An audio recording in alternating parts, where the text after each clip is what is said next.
1956 সালের সংবিধানে প্রবর্তিত সংসদীয় ব্যবস্থার ব্যর্থতার কারণসমূহ। Failure of the parliamentary system introduced by the constitution of 1956।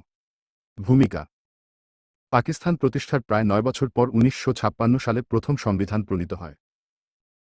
এই সংবিধানে ব্রিটিশ আদলে সংসদীয় শাসন ব্যবস্থা চালু করা হয়, যেখানে প্রধানমন্ত্রী ছিলেন সরকার প্রধান এবং রাষ্ট্রপতি ছিলেন নামমাত্র রাষ্ট্রপ্রধান। কিন্তু নানা রাজনৈতিক, প্রশাসনিক ও কাঠামোগত দুর্বলতার কারণে এই সংসদীয় ব্যবস্থা কার্যকর হতে পারেনি এবং মাত্র 2.5 বছরের মধ্যেই ব্যর্থ হয়ে 1958 সালের সামরিক শাসনের পথ প্রশস্ত করে। 1956 সালের সংসদীয় ব্যবস্থার ব্যর্থতার কারণসমূহ। 1. চরম রাজনৈতিক অস্থিরতা। সংসদীয় ব্যবস্থার সাফল্যের প্রধান শর্ত হল রাজনৈতিক স্থিতিশীলতা।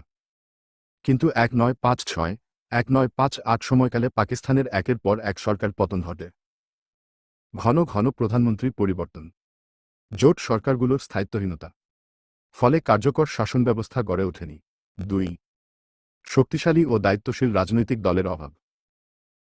পাকিস্তানের তখন গণভিত্তিক ও আদর্শনিষ্ঠ রাজনৈতিক দলের অভাব ছিল। মুসলিম লীগ অভ্যন্তরীণ কোন্দলে দুর্বল।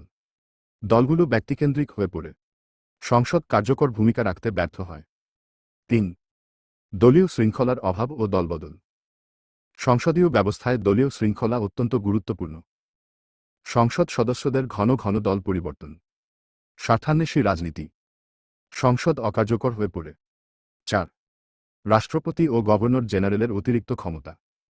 যদিও সংবিধানে সংসদীয় ব্যবস্থা ছিল, বাস্তবে রাষ্ট্রপতির ক্ষমতা ছিল অত্যধিক। সংসদ ভেঙে দেওয়ার ক্ষমতা, প্রধানমন্ত্রী অপসারণের ক্ষমতা। সংসদীয় ব্যবস্থার মূল আত্মা নষ্ট হয়। 5. পূর্ব পাকিস্তানের প্রতি রাজনৈতিক বৈষম্য। সংসদীয় গণতন্ত্রের মূল ভিত্তি হল সংখ্যাগরিষ্ঠতার শাসন। পূর্ব পাকিস্তান জনসংখ্যায় সংখ্যাগরিষ্ঠ, কিন্তু প্যারিটি নীতি, দের সমান আসন বণ্টন, গণতান্ত্রিক নীতি লঙ্ঘিত হয় এবং পূর্ব বাংলায় অসন্তোষ বাড়ে। 6. আমলাতন্ত্র ও সামরিক বাহিনীর হস্তক্ষেপ। পাকিস্তানের আমলাতন্ত্র ও সামরিক বাহিনী ছিল অত্যন্ত শক্তিশালী। বেসামরিক সরকারের ওপর চাপ, রাজনৈতিক সিদ্ধান্তে হস্তক্ষেপ, সংসদীয় সরকার কার্যত দুর্বল হয়ে পড়ে। 7. গণতান্ত্রিক রাজনৈতিক সংস্কৃতির অভাব। পাকিস্তানের গণতন্ত্রের চর্চা ছিল নতুন ও অপরিণত। বিরোধী দলের ভূমিকা দুর্বল। সংসদীয় রীতি ও মূল্যবোধ মানা হয়নি। সংসদ কেবল আনুষ্ঠানিক প্রতিষ্ঠানে পরিণত হয়। 8. সংবিধান প্রণয়নে বিলম্ব ও গ্রহণযোগ্যতার সংকট। দেশ স্বাধীন হওয়ার প্রায় 9 বছর পর সংবিধান প্রণীত হয়। জনগণের মধ্যে আস্থার সংকট। সংবিধান বাস্তব সমস্যার সমাধান দিতে ব্যর্থ। সংসদীয় ব্যবস্থার প্রতি অনাস্থা সৃষ্টি হয়। 9. অর্থনৈতিক সংকট ও শাসন ব্যর্থতা। দেশজুড়ে দারিদ্র্য, বেকারত্ব ও অর্থনৈতিক বৈষম্য বিদ্যমান ছিল। জনগণের মৌলিক সমস্যার সমাধান হয়নি। সরকারগুলোর ব্যর্থতা জনরোষ বাড়ায়। সংসদীয় ব্যবস্থার প্রতি আস্থা হারিয়ে যায়। 10. সামরিক শাসনের পথ সুগম হওয়া।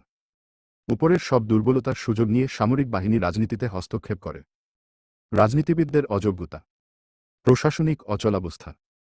ডানদিকের তীর। 1958 সালে আইয়ুব খানের সামরিক শাসন জারি হয়।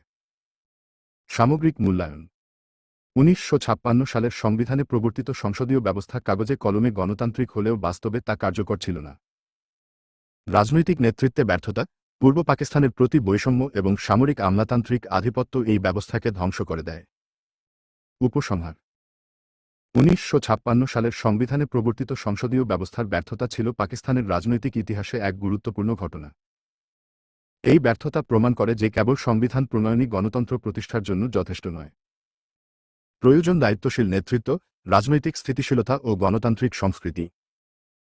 এসবের অভাবেই সংসদীয় ব্যবস্থা ভেঙে পড়ে এবং পাকিস্তান সামরিক শাসনের পথে অগ্রসর হয়।